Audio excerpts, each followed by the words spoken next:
He painted a love so weightless it forgot gravity. This isn't romance. It's survival, war, exile, and a love that kept rising.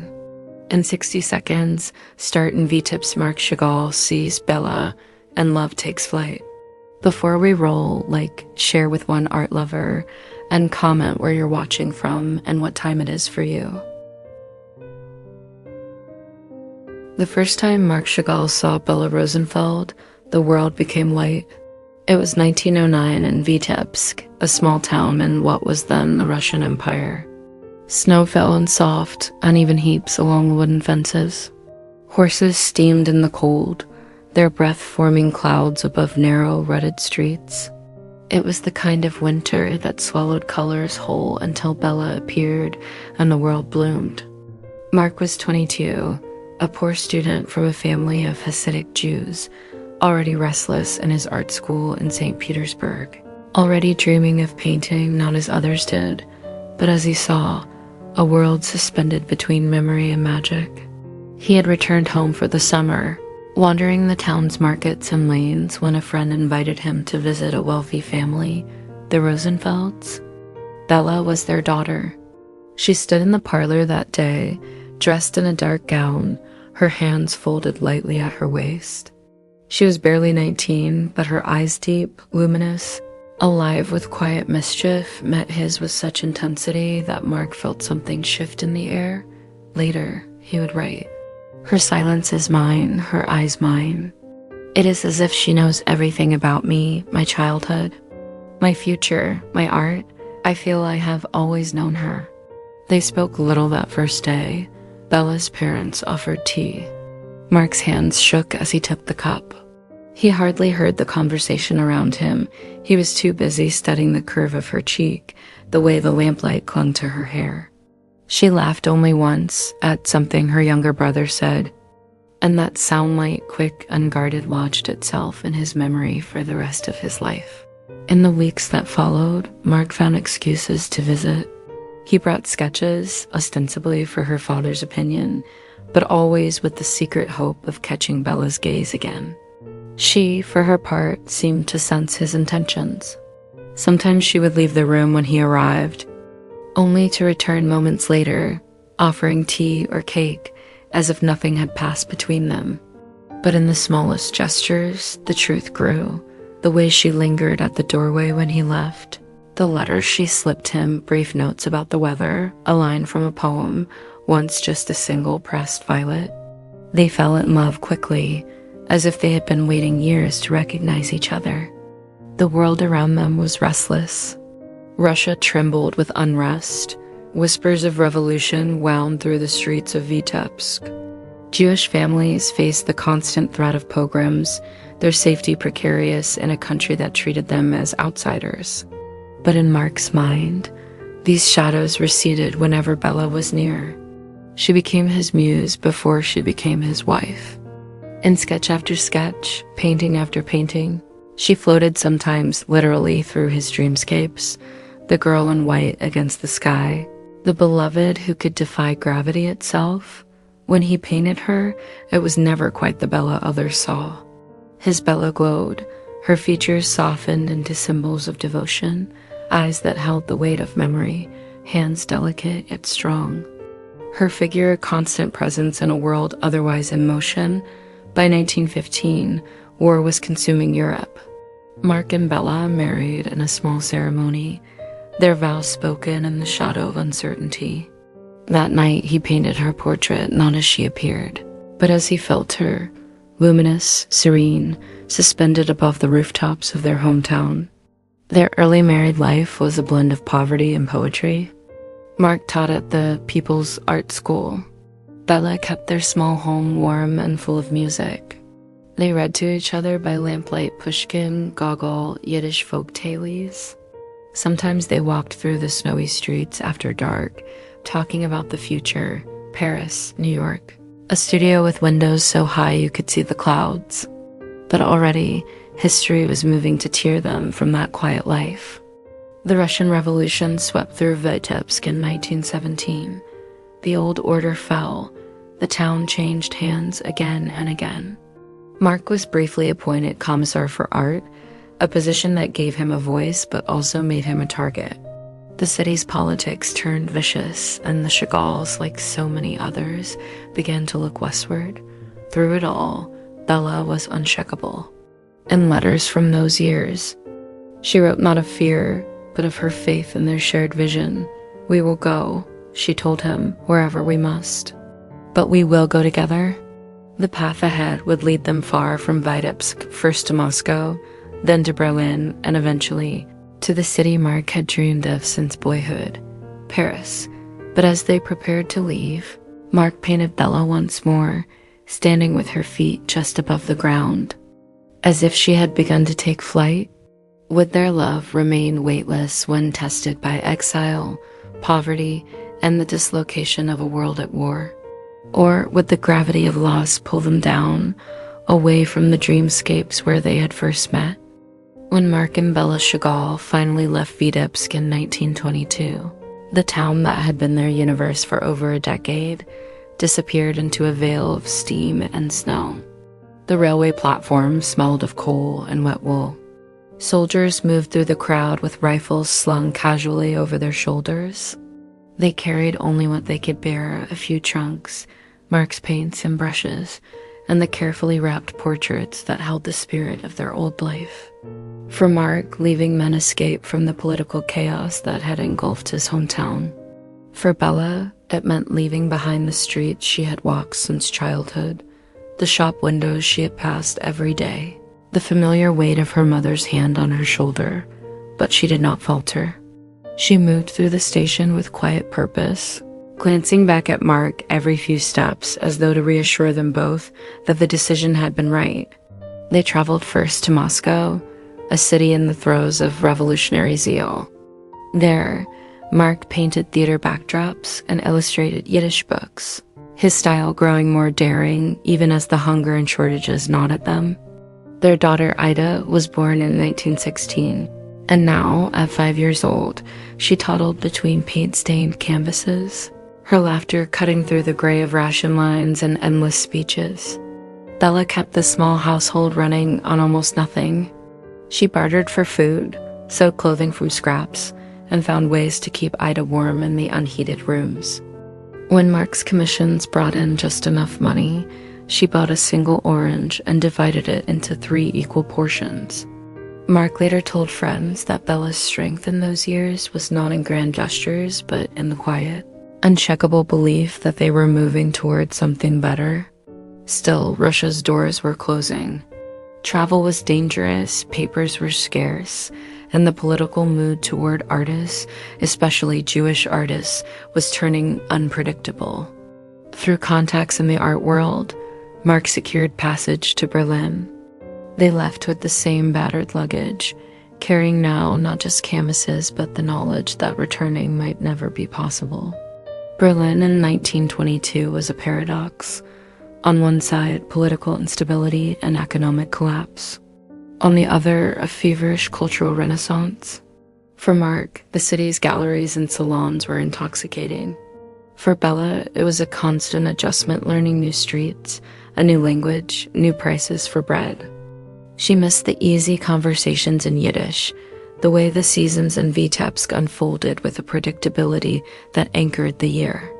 Marc threw himself into exhibitions, his colors brightening under the influence of German Expressionism. His paintings from this period often featured lovers hovering in impossible poses, flying above rooftops, suspended in midair, drifting toward a horizon no one else could see. Those figures were not abstractions. They were him and Bella, caught in the in-between state of exile, where the ground never quite felt solid.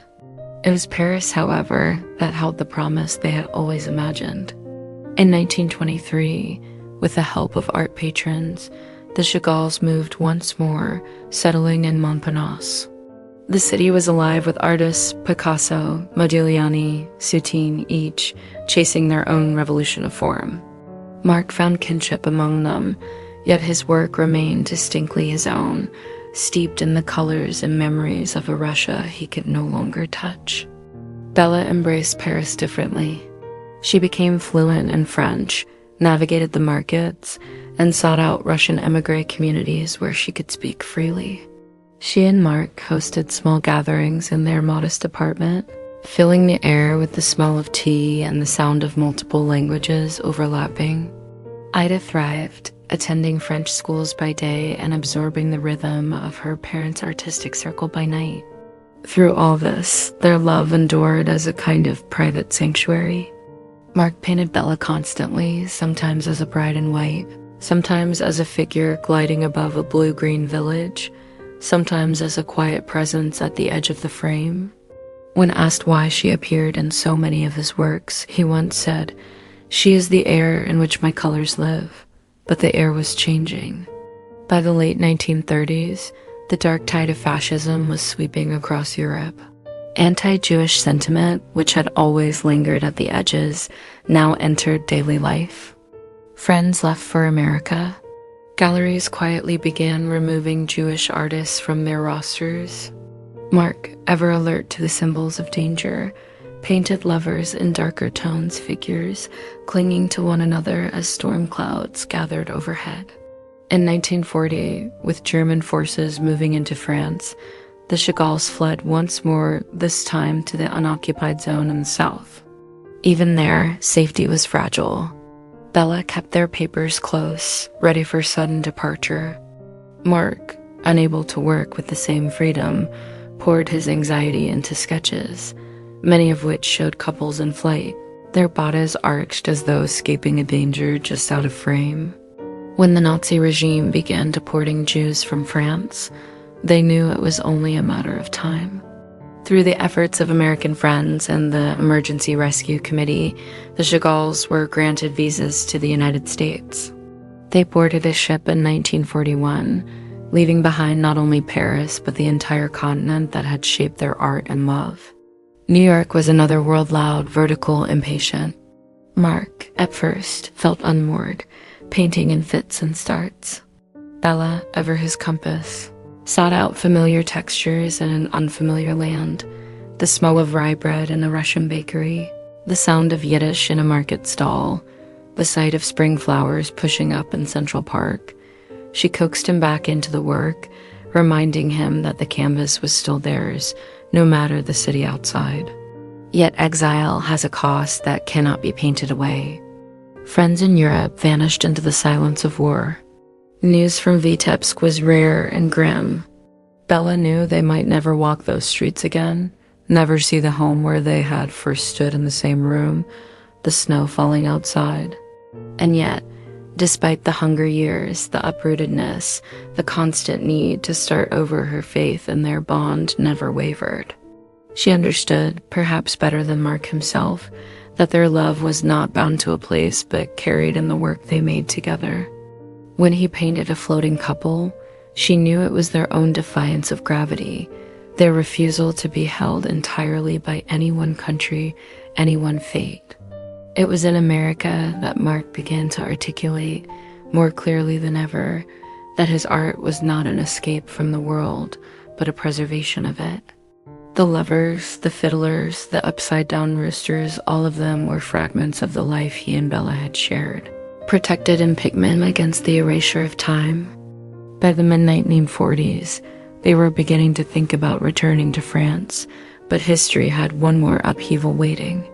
In September 1944, as the war in Europe edged toward its end, Bella fell ill with a sudden infection.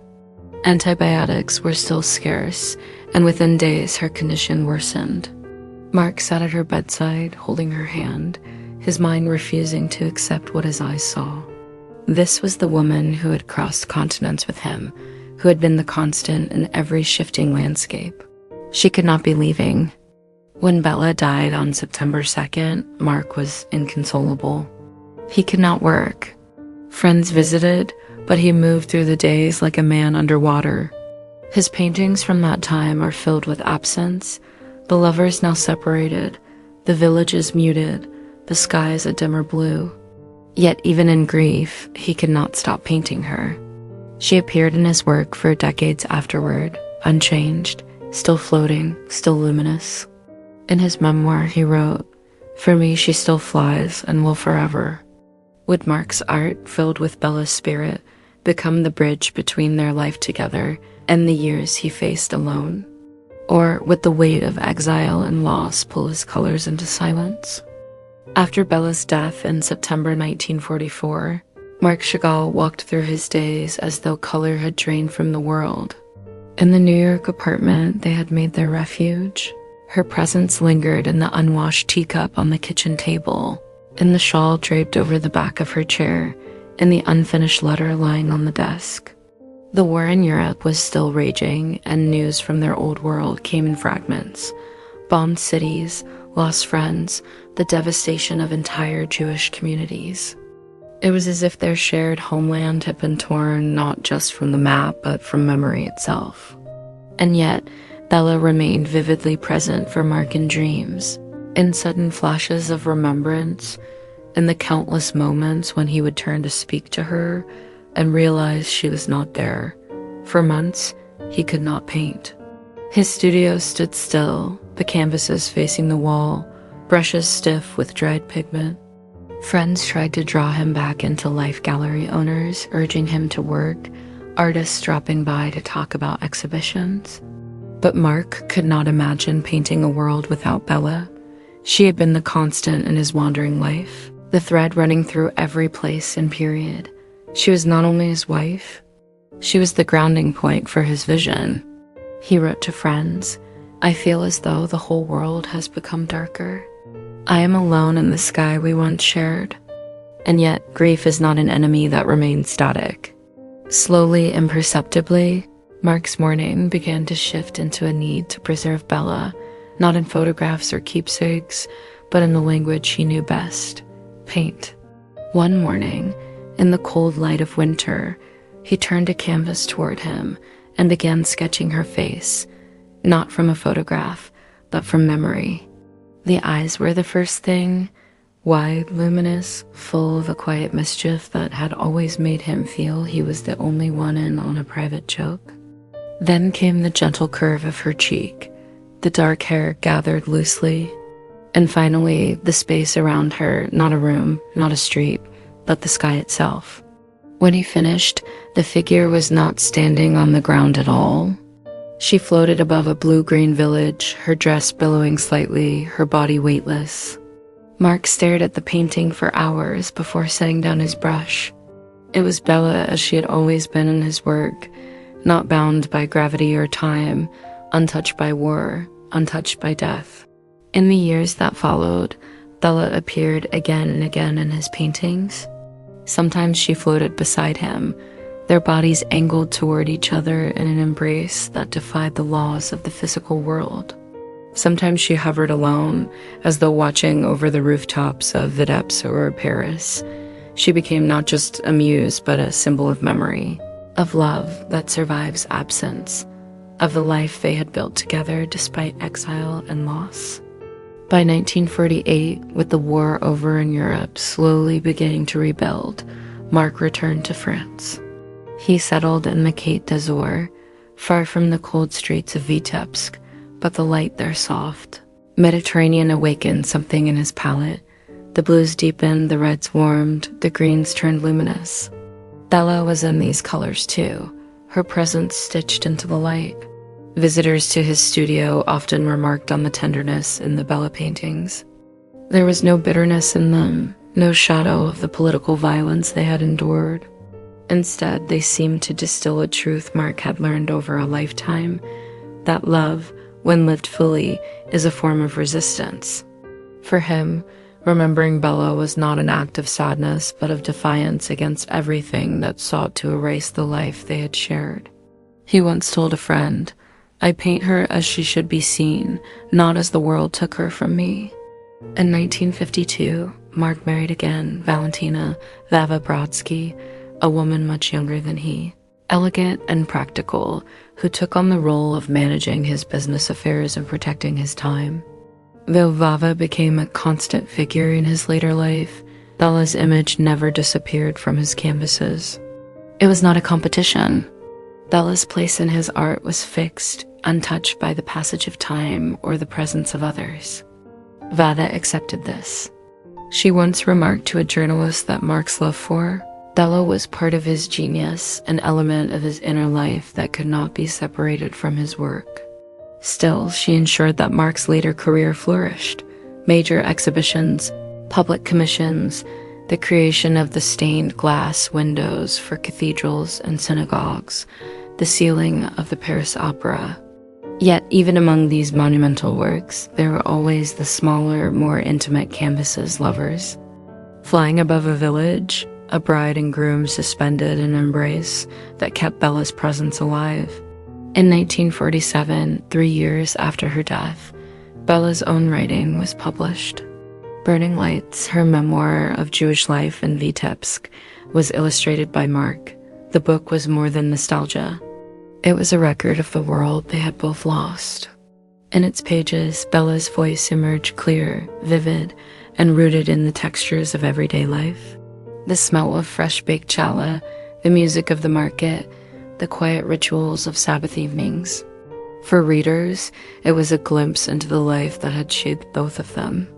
For Marc, illustrating it was a way of collaborating with her once more, of giving her words a visual echo. In his final decades, Marc Chagall was celebrated worldwide, his paintings exhibited in major museums, his public art commissions drawing acclaim. But in interviews, when asked about his influences, he returned again and again to Bella. She was not just a chapter in his past. She was the foundation of his vision. In 1973, on what would have been their 58th wedding anniversary, Marc painted the lovers in the red sky. The couple floats high above a village, the sky a rich crimson, the figures luminous and untouched by shadow. Bella's gaze is turned slightly toward him, his toward her, as though the rest of the world had vanished. Viewers saw romance. Marc knew it was memory, an act of keeping her alive in the only way he could. When Marc died in 1985, at the age of 97, he was buried in the village of Saint-Paul-de-Vence in the south of France. The grave was simple, surrounded by flowers and overlooking the hills. On the stone, his name was joined forever to Bella's, a quiet reminder that, despite decades apart in life, they were together again in the end. The story of Marc and Bella is not one of unbroken joy. It is a love forged in exile, tested by war, and ultimately separated by death. And yet it endures not in the pages of history books, but in the canvases that still hang in galleries from New York to Tokyo. In every Chagall painting where two figures float above a village, their hands barely touching, their bodies defying the pull of the earth, there is Bella. She is the weightlessness, the light, the color that never faded. For those who know their story, these paintings are more than whimsical dreamscapes. They are acts of remembrance. They are what happens when love refuses to bow to the forces of time, place, and mortality. Marc once said, "In our life, there is a single color, as on an artist's palette, which provides the meaning of life and art. It is the color of love." For him, that color was Bella. Marc and Bella's love was never loud, never politicized, never the subject of scandal. It was instead the quiet center of a life lived between continents, in the face of displacement and uncertainty. And perhaps that is why it lasted, not because it escaped the hardships of history, but because it absorbed them, transformed them into something luminous. Even now, to stand before a Chagall canvas is to stand in the light of that love, to feel, if only for a moment, what it is to float above the ground, untethered, held aloft by memory. Berlin, 1923. The city was restless, a flickering between decadence and desperation. The Great War had ended only 5 years earlier, but the Weimar capital pulsed with an almost reckless energy. Artists, emigrants, political exiles, and poets crowded the smoky cafes, speaking in Russian, German, French, English, and all the hybrid tongues of displacement. Vladimir Nabokov, 24, was one of these exiles. He had fled Russia with his aristocratic family after the revolution, first to England to study at Cambridge, Then to Berlin, where a growing Russian community struggled to keep their culture alive in exile. He was tall, elegant in manner, and already known among the émigré literati for his poetry, delicate, meticulous, shimmering with images of moth wings, autumn leaves, and lost summers. One evening, at a charity ball for Russian emigrants, he noticed a woman standing slightly apart from the crowd. She wore a black mask, the kind meant for a masquerade, and spoke little. Yet something about the tilt of her head, the way she observed rather than participated, caught his attention. When they danced, she did not speak at first, but when she finally did, it was in precise, unhurried Russian. Her name was Vera. She was 21, the daughter of a wealthy Jewish publishing family from St. Petersburg who had also fled the revolution. Like Vladimir, she had grown up in a world of literature and salons, of conversations that drifted effortlessly from Pushkin to politics. But unlike many women of their class, she was fiercely private. Her eyes were dark, sharp, taking in everything, missing nothing. The night they met, she quoted a line from one of his own poems, published anonymously in a Berlin Russian language paper months earlier. She recited it perfectly, her voice low but steady, and when he looked surprised, she added, "I liked it better than the others." It was not flattery, it was evaluation, and it thrilled him. Over the next weeks, they saw each other at readings, at gatherings in cramped Berlin apartments where Russian exiles sipped weak tea and argued about politics they could no longer influence. They took long walks through the Tiergarten, where Vladimir spoke about butterflies, his lifelong passion, with such tenderness that it seemed less a hobby than a second language. Vera listened closely, occasionally asking a question that showed she understood not only the science, but the poetry in his obsession. It was during one of these walks that he first realized she carried a small pistol in her handbag. He asked her why. She replied simply, "For you." Berlin in those years was dangerous for Jews, for Russians, for anyone who drew the wrong attention. Vladimir was outspoken in his criticism of both the Soviet regime and anti-Semitic factions. Vera, it seemed, had decided without discussion that his safety was now her responsibility. Their relationship unfolded not in declarations but in acts. She typed his manuscripts late into the night, correcting small errors he missed. She managed his correspondence when he traveled to hunt butterflies in the countryside. Once, when a heckler disrupted one of his public readings, Vera rose from her seat, produced the pistol from her bag, and quietly but unmistakably made her point. The heckler left. The reading continued. In 1925, they married. The ceremony was small, attended mostly by fellow exiles. There was no wealth left from their former lives. They lived in modest Berlin flats, moving frequently as rent and circumstances dictated. Vladimir taught languages, translated, and wrote relentlessly. Vera managed everything else, the finances, the schedules, the social obligations, so that he could focus entirely on the work. Their early marriage was a collaboration in the truest sense. She read everything he wrote, her critiques sharp and unsentimental. If a sentence failed, she told him. If a metaphor wandered too far, she trimmed it. He came to trust her judgment implicitly, calling her his first and best reader. Later in life, he would dedicate Lolita to her with the words, "To Vera, from her devoted V." Berlin was never entirely safe. The Nazi movement was gathering momentum, and anti-Jewish laws were tightening. By the early 1930s, it was clear they could not stay. Vera secured papers, sold what little they owned, and arranged their departure to Paris, another city of exile, but at least one where the shadow of danger was not yet as dark. Through all of it, their love was not the kind that demanded constant verbal affirmation.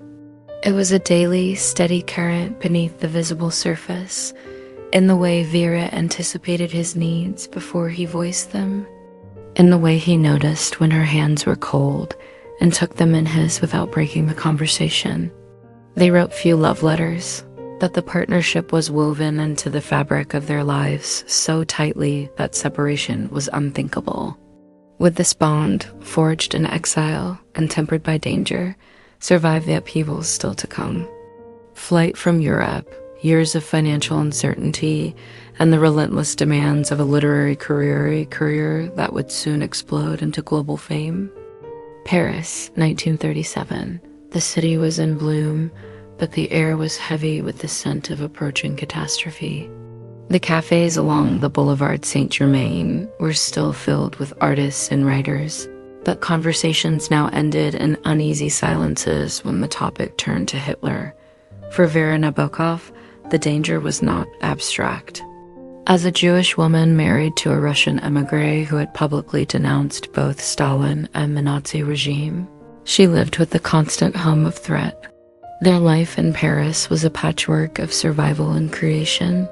Vladimir taught Russian literature to private students and worked on translations. Vera handled every logistical matter with quiet precision. She found apartments when landlords turned hostile, bartered with butchers for the cheapest cuts of meat, and typed his manuscripts until her fingers cramped. She was not simply his wife. She was his buffer against a world that seemed intent on scattering them. In the spring of 1937, Vladimir's father was assassinated in Berlin during a political meeting, shot while shielding another speaker from an attack by Russian monarchists. The news stunned them both, and Vladimir withdrew even more deeply into his work. Vera, recognizing the danger of staying in Europe with fascism on the rise, began researching emigration options. America seemed impossibly far, but the United States held two things they needed: distance from the war brewing in Europe and universities that might hire Vladimir to teach. They were still in Paris when war finally erupted in 1939. German forces moved with terrifying speed, and refugees began flooding the city from the east. Vera packed their lives into the smallest possible space, a suitcase each, his manuscripts, her typewriter, and the boxes containing his butterfly specimens. Those boxes were non-negotiable. Vladimir's passion for lepidoptery was as essential to him as air. Vera knew this and made sure they traveled with them, no matter the inconvenience. When France fell in 1940, the Nabokovs joined the mass exodus south, boarding overcrowded trains bound for Vichy territory. At every checkpoint, Vera kept their papers at the ready, her posture calm, her voice steady. Danger, she believed, was best met without visible fear. More than once, her composure diffused suspicion before it had a chance to escalate. In Marseille, they sought passage to America. The process was agonizingly slow, days turning into weeks as they navigated the tangle of visa requirements, exit permits, and the sheer unpredictability of wartime bureaucracy. At one point, their names were dropped from a passenger list due to a clerical error. Vera fought to have them reinstated, visiting the consulate daily until the matter was resolved. By May 1940, they secured tickets aboard the Champlain, a French liner bound for New York. On the day of departure, Vera carried the passports pressed against her chest as though they were the most fragile objects in the world. She kept glancing at Vladimir, who seemed caught between relief and the quiet grief of yet another departure from a place they had tried to make home. The first sight of New York Harbor, the Statue of Liberty emerging from the morning mist, struck both of them in different ways. For Vladimir, it was the beginning of yet another chapter of exile. For Vera, it was a chance to put a continent in danger behind them, even if it meant starting over once again from nothing. Life in America was not immediately easy. They settled first in Manhattan, in a small apartment that echoed with the noise of the city. Vladimir took on low-paying teaching jobs at Wellesley College and later Cornell University, often commuting long distances. The pay barely covered their needs. Vera once pawned her jewelry to pay the rent. She never told him until years later. Her duties multiplied in America. She typed every draft of his work, often 3 or 4 versions of a single novel, and managed his lecture schedules. She drove their car, ferried him to butterfly hunting expeditions in the countryside, and maintained a meticulous filing system for his research notes. When fan letters arrived, she read them first, answering some herself to shield him from interruptions. Vera's vigilance extended beyond the domestic. She became his gatekeeper in public, intercepting anyone who approached him at events with questions or requests. Vladimir, shy in some social settings, relied on her to navigate these encounters. If she sensed someone was wasting his time, she would cut the conversation short with an unyielding politeness that brooked no argument. In 1948, they moved to Ithaca, New York, where Vladimir taught at Cornell. It was here, in the quiet college town, that he began writing the novel that would define his career, Lolita. The work was risky, controversial, and unlike anything he had written before. Vera saw its brilliance immediately, but she also knew the storm it could provoke. She encouraged him nonetheless, typing the manuscript and safeguarding it when he doubted whether it should be published at all. There was a moment, one that could have changed literary history, when Vladimir considered burning the Lolita manuscript. He feared the subject matter might destroy his reputation and close doors to future work. Vera refused. She told him it was the best thing he had ever written, and that the world needed to read it. When he hesitated, she took the pages from his hands and locked them away. Her faith proved correct. Lolita, published in 1955, became both a scandal and a sensation, catapulting Vladimir into international fame. The money from the book allowed them to leave academia and settle in Montreux, Switzerland, where he could write full-time. Yet even in success, Vera's role did not diminish.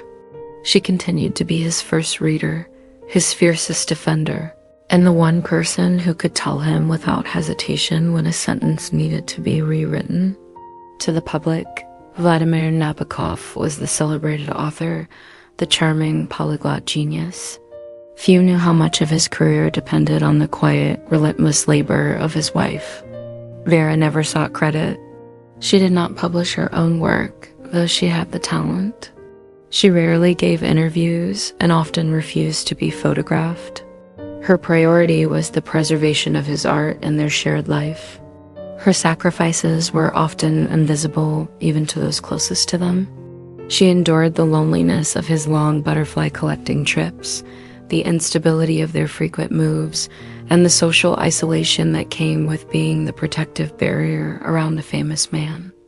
Friends sometimes found her formidable, even intimidating, but those who knew her well understood that her reserve was the armor of someone who had built her life around one unshakable loyalty. And it was loyalty, more than romance in the conventional sense, that defined their bond. They were not effusive in public displays of affection, but their connection was absolute. When he lectured, she sat in the front row, her attention fixed entirely on him. When he wrote, she was there in the room, or just beyond it, ready to read the new sentences before the ink dried. Even in their later years, the echoes of the war never fully faded. The loss of friends and family, the displacements, the narrow escapes, these remained part of the texture of their lives. Vera kept a mental map of danger, even in safe countries, always aware of exit routes and escape plans. She never again trusted stability as something permanent. For Vladimir, the war years deepened his sense of exile, of being permanently between worlds. Yet with Vera beside him, the dislocation felt less like loss and more like a shared state of being, two people carrying the same compass, even if it no longer pointed to a place they could return to. By the early 1960s, their life in Switzerland had settled into a rhythm. Mornings were for writing, afternoons for butterfly hunts in the Alps, evenings for reading aloud, often in Russian, to each other. But beneath the surface calm, Vera remained watchful, protective as she had been in Berlin decades earlier. Fame brought admirers, but it also brought opportunists and critics. She shielded him from both, the small pistol of her youth, now replaced by a verbal precision that could disarm anyone. Could such a partnership, built on unwavering loyalty and a lifetime of shared exile, withstand the inevitable forces of aging, illness, and the shifting winds of literary reputation? Or would the very intensity that had sustained them for decades become a burden in their final years together? Montreux, Switzerland, 1961. The Grand Hotel loomed above Lake Geneva, its pale facade gleaming in the sun. For most visitors, it was a place of leisure, a refuge for wealthy travelers, but for the Nabokovs, it became home. They lived in a suite overlooking the lake, where light poured through the windows, and the Alps stood like distant sentinels. From here, Vladimir wrote in the mornings, his desk facing the water, a stack of index cards beside him. Vera, as always, was near, typing drafts, answering letters, sorting through the steady flow of publishing correspondence. The arrangement was simple, efficient, the product of decades spent refining a way of living that placed his creative work at the center. By now, Vladimir was an international literary figure. Lolita had made him both famous and financially secure. His subsequent works, Pale Fire, Ada, or Ardor, reinforced his status as a writer unlike any other. But he had no illusions about the machinery of fame. The world's fascination could turn cold in an instant. Vera remained the constant, ensuring that interviews were managed, contracts negotiated, and deadlines met. She was not simply protecting his time. She was guarding the space in which his art could exist. Their days were structured with a precision that might have felt stifling to anyone else, but suited them perfectly. Morning writing sessions often stretched until lunch, after which they would take drives into the countryside.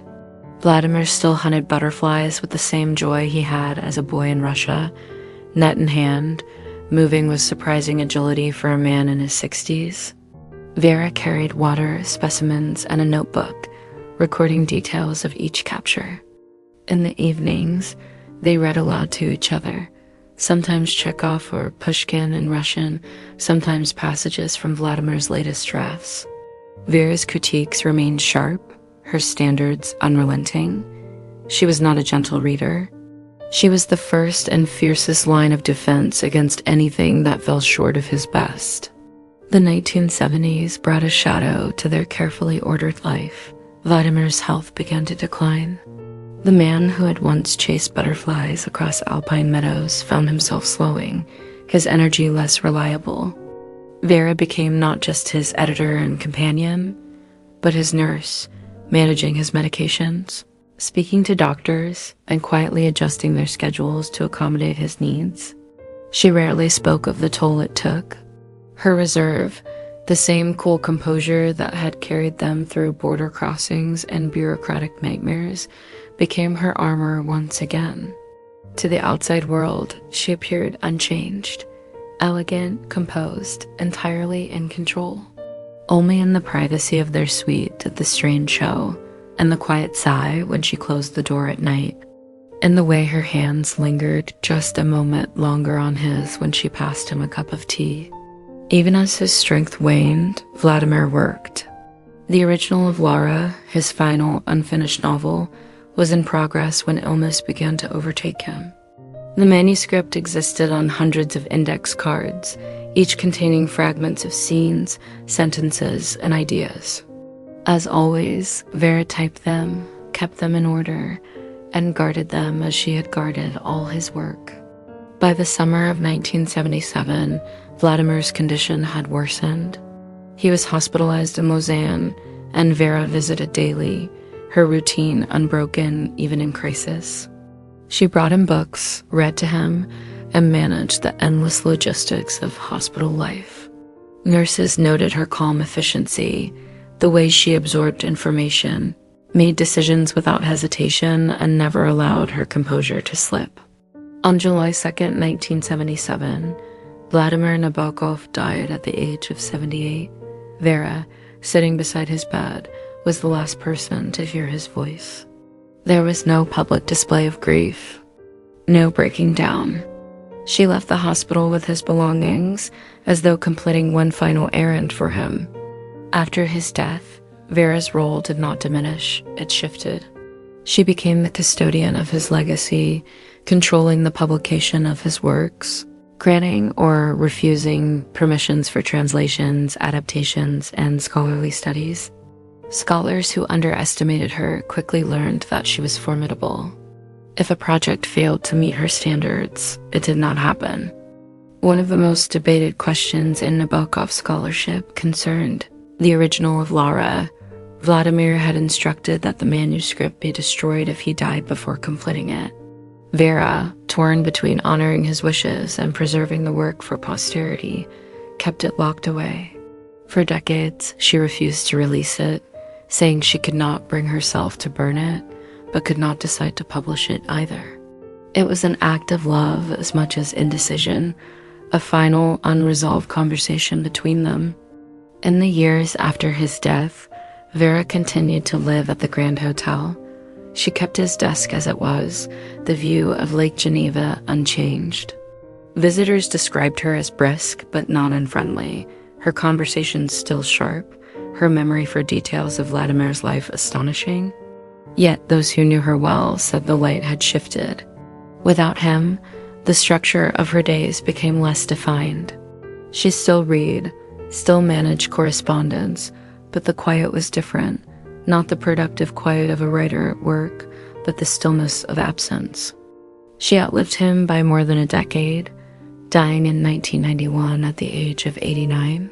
In her will, she left instructions that reflected the same precision with which she had managed his career: donations to institutions, bequests to friends, and the careful transfer of literary rights. The Nabokovs had no children, but the body of work they built together, though only one name appeared on the covers, was their shared legacy. Looking back on their 52 years together, it is tempting to romanticize Vera as simply the woman behind the genius. But that phrase diminishes the reality. She was not behind him. She was beside him, in the room during the long nights of writing, in the audience during lectures, on the road during every displacement and exile. Her love was not expressed in grand declarations, but in the quiet, relentless acts that made his work possible. In photographs, they often appear with her slightly in the background, a half step behind, her gaze on him rather than the camera. But if you look closely, you see the constant, the unspoken contract between them, the understanding that their lives were not two separate stories, but one continuous line. Theirs was not a romance of fiery tempests or public spectacle. It was a partnership built on discipline, loyalty, and a shared exile that became a shared home. It teaches us that love is sometimes less about the declarations we make and more about the constancy with which we stand guard over each other's lives. Vera once told a friend, when asked why she had devoted herself so completely to Vladimir's work, "Because it was my work too." That sentence, as spare and exact as anything he might have written, contains the essence of their story. To love someone so entirely that their life's work becomes inseparable from your own is rare. To sustain it across decades, continents, and the upheavals of the 20th century is rarer still. In the end, Vladimir Nabokov's words will always bear his name alone. But the space in which those words were born, the quiet, disciplined, fiercely protected space, was Vera's creation. And in that sense, every sentence he wrote is as much hers as his. Berlin, 1878. The conservatory halls smelled faintly of varnished wood and sheet music. Eugenie Schumann, the youngest surviving daughter of Robert and Clara Schumann, walked through the corridors with the deliberate grace of someone used to being watched. Her name carried weight, the Schumann name, and with it came both privilege and a burden of expectation. She was a pianist and teacher, but more than that, she was the custodian of a musical legacy stretching back to her father's genius and her mother's formidable performance career. It was in this charged environment that she met Marie Fillunger. a young Austrian soprano with a clear, expressive voice that could cut through the noise of any rehearsal room. Marie was studying at the Berlin Hochschule für Musik, and her talent was already drawing notice. She had an ease about her, a warmth that contrasted with Eugenie's more reserved, disciplined manner. Their first conversation took place after a student recital, when Marie approached Eugenie to compliment her accompaniment on a difficult Schumann lead. The praise was genuine, but it was Marie's gaze, direct, without hesitation, that unsettled and intrigued Eugenie. In a world where women's interactions were often framed by politeness and guarded formality, Marie's openness felt like a breach of some invisible rule. They began to see each other more often, in practice rooms, in the quiet corners of the conservatory library, at small gatherings of musicians and friends. Eugenie admired Marie's confidence, her quick wit, the way she could move from joking with a fellow student to delivering an aria with heartbreaking sincerity. Marie, in turn, seemed drawn to Eugenie's intelligence and quiet strength, the depth of feeling that lay beneath her composed exterior. In the summer of 1880, Eugenie invited Marie to the Schumann family home in Frankfurt, where Clara Schumann still presided over a circle of musicians, students, and admirers. Clara was used to talented young artists coming and going, but she noticed the way Marie's presence animated her daughter. There was more laughter in the house, more music played late into the night. It was during this time that Eugenie began accompanying Marie in a more deliberate partnership. They rehearsed for hours, perfecting phrasing and tempo until the songs felt less like performances and more like shared conversations. Their repertoire ranged from Schubert to Brahms, the latter being a close family friend, but it was the Schumann songs, Robert's songs, that seemed to carry the deepest resonance between them. Their bond deepened quietly, almost imperceptibly at first. A hand resting a little too long on the piano lid during a page turn. A glance exchanged across the parlor when a guest made an amusing remark. Letters began to pass between them when they were apart, letters that discussed music, certainly, but also contained personal observations, private jokes, and a language of affection that grew bolder with time. Yet the 1880s were not kind to love that fell outside the boundaries of conventional society. For two women to live openly as a couple was unthinkable, especially in the conservative circles in which the Schumanns moved. Even so, Eugenie began to imagine a shared future, a home, a life filled with music, a partnership that could stand beside those of her parents' generation, though without the recognition or legitimacy afforded to a marriage. The first test of their bond came in 1884, when Marie received an offer to sing in England. It was a major opportunity, one she could not refuse, but it meant leaving Germany and Eugenie for an extended period. Their parting was restrained in public, but in private, they lingered in their farewells. Eugenie promised to write often. Marie promised to return. The letters that followed were full of longing. Marie wrote of the English audiences, of the fog that settled over London in the evenings, of the thrill and loneliness of performing far from home. Eugenie wrote of her teaching, of the endless obligations of the Schumann household, and of how the house felt quieter without Marie's voice in it. When Marie finally returned to Germany, their reunion was immediate and unguarded. They resumed their musical partnership, giving recitals that drew praise for their emotional unity. Critics noted how pianist and singer seemed to breathe together, as if guided by an unspoken understanding. Offstage, that understanding was even more profound. But in the background, the pressures of propriety and family expectations remained. Clara Schumann valued Marie's artistry, but was not blind to the closeness between her daughter and the singer. How much she understood and whether she approved remains uncertain, but Eugenie knew that any open acknowledgement of their relationship could damage not only their reputations but their livelihoods. As the 19th century drew toward its final decade, Eugenie and Marie faced a question neither had dared voice aloud. Could their love survive the separations, the silences, and the unyielding gaze of a world that would never fully accept it? Or would their bond, like so many of their duets, end on an unresolved note? The winter of 1890 settled heavily over Frankfurt. Eugenie Schumann sat at the upright piano in her modest studio, fingers moving over the keys without sound, her mind elsewhere. It had been nearly 6 years since Marie Fillunger had accepted the offer to sing in England, and although they had reunited briefly during tours, their life together had never fully resumed.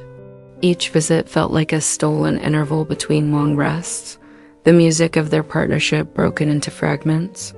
They had been careful, always careful, about their correspondence. The letters that crossed the channel were couched in the language of professional collaboration, discussions of repertoire, invitations to perform, reports on audiences and venues. But between these lines, they wove a private music of coded phrases and shared allusions, small reminders that their bond was still alive. Marie's career in England was flourishing. She had joined the Royal College of Music in London, and her recitals attracted critical praise. The English press admired her clarity of diction, her emotional restraint, qualities that made her performances of German Lieder especially compelling. Yet success came at a price. London society was no more forgiving of unconventional attachments than Germany had been, and Marie learned to speak of Eugenie only in the context of a dear family friend or a valued colleague. For Eugenie, life in Frankfurt was a different kind of exile. She continued teaching piano and occasionally performing, but she lived under the shadow of her mother's formidable presence. Clara Schumann, now in her 70s, was still an active concert pianist, her authority in the musical world unmatched. Though Clara valued Marie's artistry, she did not encourage Eugenie to pursue a life defined by another woman. Whether out of disapproval, concern, or the constraints of her own generation, Clara kept the matter unspoken, which made it all the more suffocating. The turning point came in 1892. Marie, under increasing pressure in England to conform to social expectations, entered into a marriage of convenience with a fellow musician, a violinist who admired her but expected nothing more than companionship and mutual professional support. For her, it was a pragmatic decision, a way to silence gossip and secure her position. For Eugenie, it was a deep wound. When the news reached Frankfurt, Eugenie wrote only a single letter in response, a letter that was as measured as it was devastating. She congratulated Marie on her new chapter, but made no mention of her own feelings. For weeks afterward, she avoided the piano entirely. Friends noticed her withdrawal, but few dared to ask about it. The silence between them stretched for months. Marie later wrote, attempting to explain that the marriage had not altered her feelings, that it was a shield against the world rather than a commitment of the heart, but the damage had been done. Eugenie could not help but feel that something essential had shifted, that their private world had been breached by necessity. In 1894, Marie invited Eugenie to visit her in England. The invitation came with the assurance that her husband would be away on a concert tour, leaving them free to spend time together. Eugenie hesitated for weeks before replying, but in the end she went. They met in the small railway station of a market town in Zurich. Time had changed them both, Eugenie's hair now streaked with gray, Marie's voice carrying a faint rasp from years of performance. Yet the moment they saw each other, the old connection flared. Over the next 10 days, they walked the countryside, rehearsed in the parlor, and spoke late into the night about music, travel, and the strange paths their lives had taken. It was during one of these evenings, sitting by the fire, that Marie finally spoke openly of her marriage. She admitted it had been a mistake, a compromise that brought her more isolation than security. She had no intention of ending it. Divorce would have been a public scandal, but she wanted Eugenie to know that her emotional loyalties had never shifted. Eugenie listened, torn between relief and a renewed ache. She could not live with Marie as things were, but neither could she entirely let her go. After that visit, their contact resumed with more regularity. They performed together occasionally in England and Germany, their recitals once again drawing praise for the seamless unity of voice and piano. In 1897, they gave a Brahms and Schumann program in London that one critic described as a rare example of two musicians whose interpretation is not merely aligned, but indivisible. They also began to collaborate on arrangements and translations of Lieder, sending each other drafts and suggestions. This work became their shared ground, a way of sustaining intimacy without requiring physical proximity.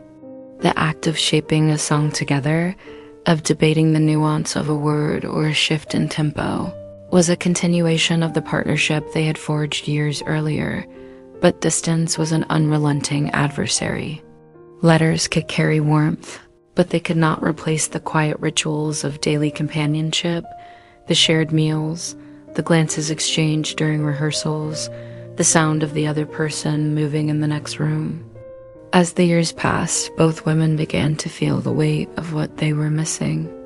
In 1903, Clara Schumann died at the age of 76. Eugenie, devastated, withdrew from public life for a time. She spent months sorting through her mother's papers, preserving letters and manuscripts that would become part of the Schumann legacy. During this period, Marie visited her in Frankfurt. The visit was brief, only 4 days, but deeply significant. With Clara gone, Eugenie was, for the first time, free of the constant presence that had shaped and constrained her adult life. It was during this visit that they spoke, not in coded phrases, but plainly about the life they might have had together if circumstances had been different. Neither voiced regret directly, but the conversation was thick with the unspoken acknowledgement that their choices had been shaped more by the world's limits than by their own desires. By the early 1910s, their correspondence began to slow. Age, travel difficulties, and the demands of their respective circles made meetings rarer. Yet, even as the spaces between letters grew, the underlying connection never fully dissolved. In 1914, as war broke out in Europe, they exchanged a final series of letters before the upheaval of the First World War severed postal routes and scattered their friends across borders. It would be years before they saw each other again. Could a love that had survived 2 decades of separation, societal censure, and the compromises of necessity still hold its shape when the world itself was being remade by war?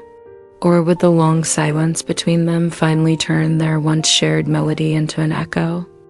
The war had changed everything. In the autumn of 1918, Europe was a continent of shadows, its cities scarred, its families broken, and its cultural life fractured by years of loss. For musicians like Eugenie Schumann and Marie Fillunger, the stages they had once known were altered beyond recognition. Audiences were smaller, travel was more complicated, and the mood of the post-war years was one of cautious rebuilding. For nearly 4 years during the First World War, Eugenie and Marie had exchanged no letters. Borders were closed, and correspondence between Germany and England was either impossible or subject to heavy censorship.